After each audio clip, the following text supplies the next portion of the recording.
Thank you, Mr. Rodriguez. Let's continue. First, these two people are going to be presenting together. First, Andrea Pappardelle. She's partner of Little and Robinson, graduate from Cornell Law School in 2003, represents Janine Coyne in a case against the University of New York and Kingsborough Community College of CUNY. The case is currently pending in the Supreme Court of New York. Also, Stephen M. Washawsky is the principal of Washawsky Law Firm in New York City and an adjunct assistant professor of law at Brooklyn Law School. His main practice areas are employment law, civil rights law, and litigation. Before starting his own firm, Mr. Washawsky served 4 years as an assistant U.S. attorney, civil division for the Eastern District of New York. Previously, he was an associate at Covington and Burling in Washington, D.C., and Paul Hastings, Janowski, and Walker in New York City. Mr. Washawsky is an honors graduate of Princeton University and Georgetown University Law Center, where he served on the Georgetown Law Journal. Following law school, Mr. Washawsky clerked for Judge Paul V. Niemeyer of the U.S. Court of Appeals for the Fourth Circuit and Judge Catherine C. Blake of the U.S. District Court for Maryland. They're going to be discussing civil rights litigation, affirmative action for Italian Americans. So let's hear it.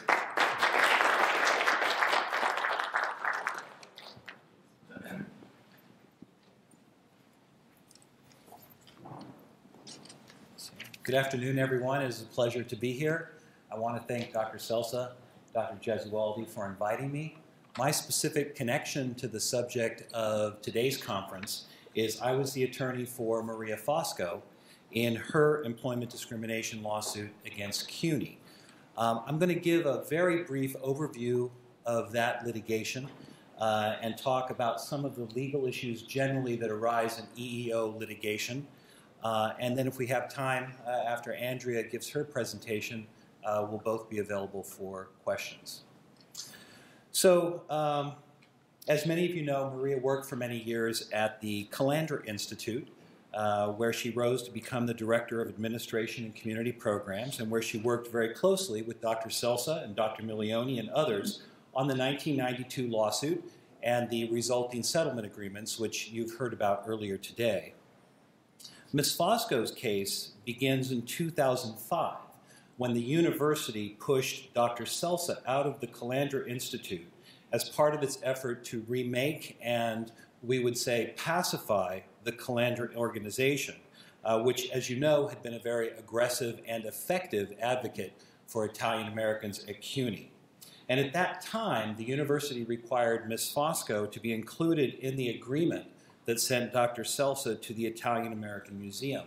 Under the terms of that agreement, Ms. Fosco was sent on what's called release time to the Italian American Museum, and under university policy, what that meant is when her release time expired, she would return to the university in her existing role and position at the Calandra Institute. But of course, we know that having pushed Dr. Celsa and Maria out of the institute, the university was not about to let her return. So what happened is in 2006, a new director was hired for the Calandra Institute, Dr. Anthony Tamburi, and Dean Tamburi expressly redirected the Calandra Institute away from its previous advocacy role towards more of what he describes as an educational or cultural role. Of course, the Institute had always played those roles as well, but Dean Tamburi was very clear that he was moving away from the political or the advocacy role of the organization. And what we ultimately learned, but did not know at the time, is that when he was hired in 2006, he entered into a secret agreement with Queens College President Meiskens not to allow Ms. Fosco to return to the Calandra Institute after her release time expired. Of course, Ms. Fosco did not know about that at the time. That was something that was uncovered in the course of the litigation. So Ms. Fosco's at the museum, and around 2008, the question comes, her release time is going to expire, and it's time to return to Queens College. There are lot of details here about the case, which I'm not going to go into. The long and short of it is President Meiskens determined that she would not be allowed to return to the Calandra Institute and really didn't give any explanation at the time.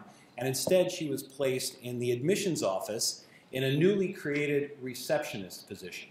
So she went from a director role with significant programmatic responsibilities into essentially a receptionist role in the student center. And that really was the genesis of her lawsuit. Now, what happened in the lawsuit? Well, the gist of the lawsuit legally was this was a retaliation case. The theory was that the university had taken adverse actions against Ms. Fosco, in particular, taking her out of her high-level position and putting her into an inappropriate low-level position in retaliation because of her previous role at the Calandra Institute in the decades-plus litigation that was going on in that organization. And our position was that this was part of the university's ongoing effort to remake the Calandra Institute into a non-adversarial organization. Unfortunately, the courts disagreed with us, and they determined that there wasn't a sufficient connection in their mind between the actions taken by the university against Ms. Fosco and her role in the previous litigation. Now, again, there are a lot of details about that I could go into. Of course, I disagree, we disagree with the court's decision here. But one of the things that this highlights is the difficulty that plaintiffs in EEO litigation face. EEO is shorthand for Equal Employment Opportunity Litigation.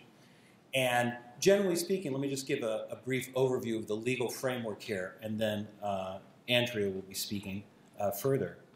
So there are a variety of laws that protect people in the employment relationship. There are federal laws, there are state laws, there are city laws.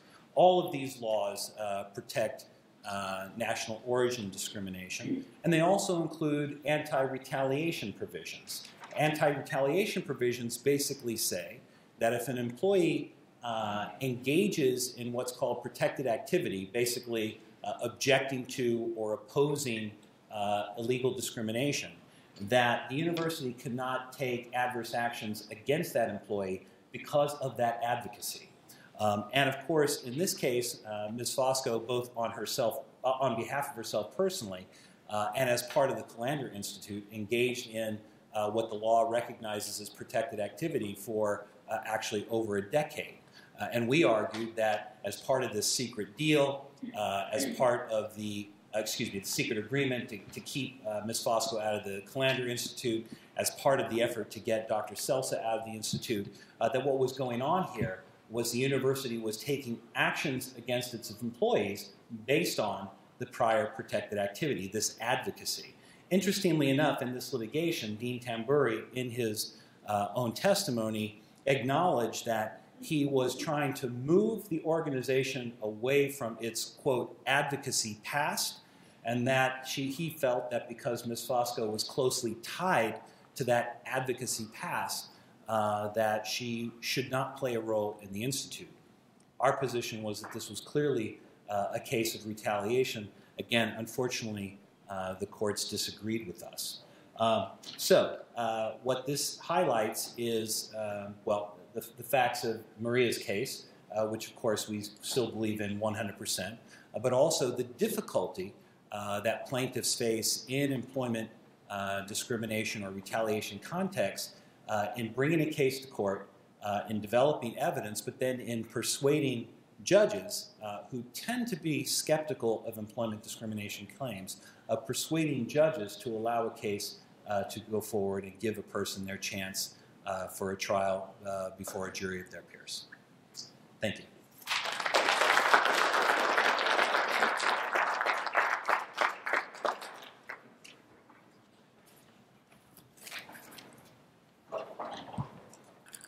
Good afternoon, and thank you for allowing me to present to you.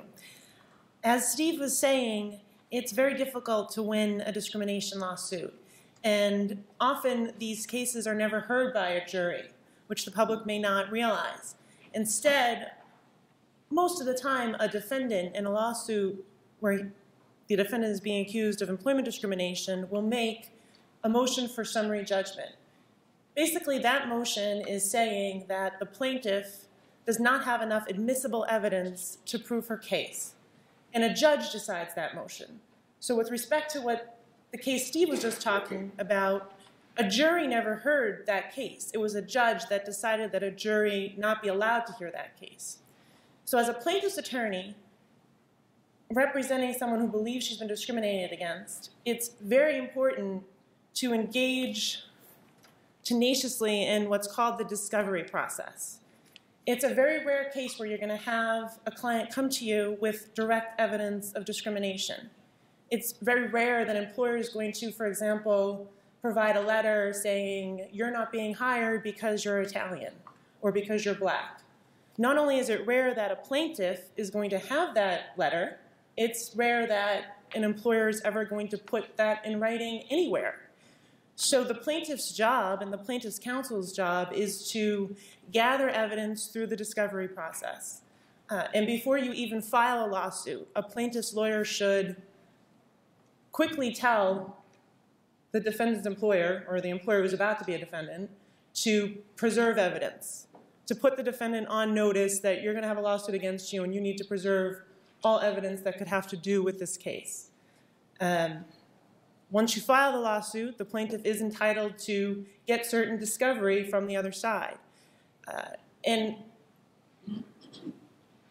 plaintiff or employment discrimination cases are a lot different than other kinds of cases in that the plaintiff, the actual person, plays a critical part in gathering this evidence and in helping her attorney. The relationship between the client and a lawyer in a discrimination lawsuit is I think, very unique from that of the lawyer-client relationship in other cases. For example, I may not know that there's a critical document that will show that my client was unfairly treated. I need my client to tell me, request the TPS report from 2009.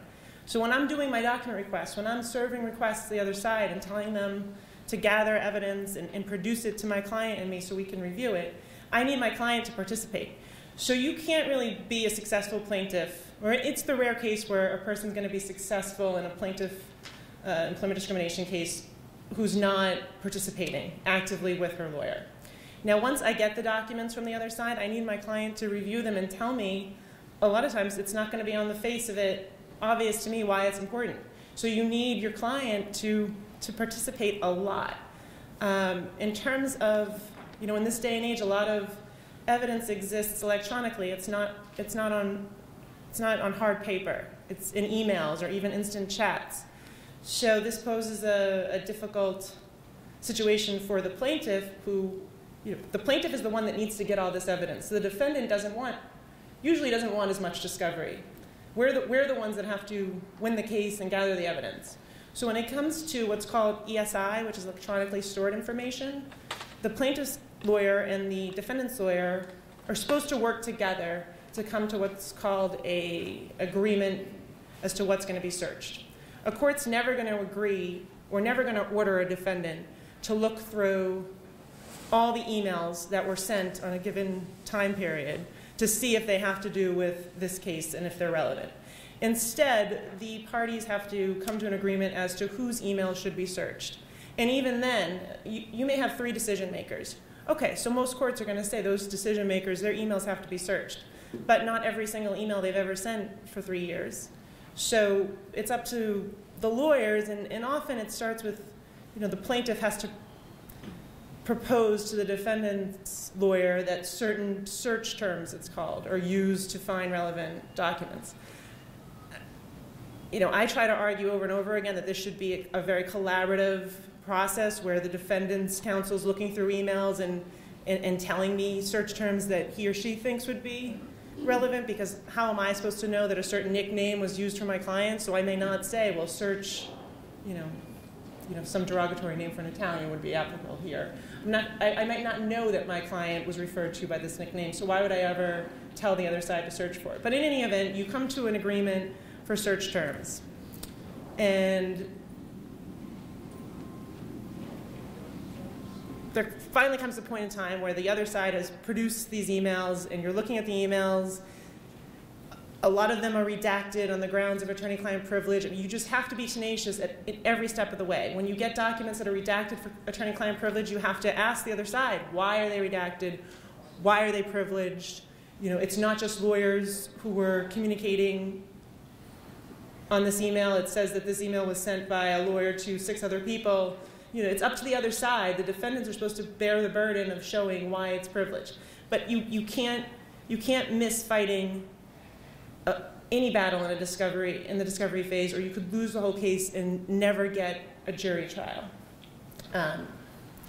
Once you get all the documents and all the electronic evidence, you then get to the deposition phase.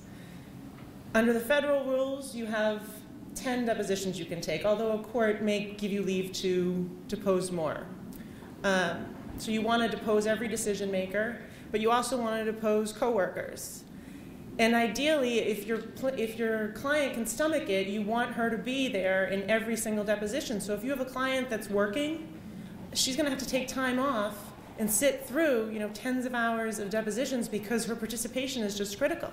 If I'm deposing a decision maker about a certain conversation, my client, if she's sitting there, she may be able to give me follow-up questions, literally on a Post-it note, questions that I should ask. So you, like I said before, you can't be a plaintiff in one of these cases and just sit back and wait until, you know, the case is on trial. You need to be active throughout the whole process. And then there's, of course, the plaintiff's deposition, which many people would say is the most important piece of the discovery, and a plaintiff can really mess up her case if she freezes, so to speak, on the spot. She can lose a summary judgment motion for that reason. If, for example, a defense attorney says, state every reason why you believe you're discriminated against, and the plaintiff only lists 3, but she really has 30 reasons, and later on, when we're defending the motion for summary judgment and we want to put it all on an affidavit that she has, these 17 other reasons, the other side will literally call it a sham affidavit. So, and a person could lose a summary judgment motion just because she messed up on, one day of deposition. So, in sum, if you're a plaintiff in an employment discrimination case, you should expect a lot of work that your attorney is going to give you to do.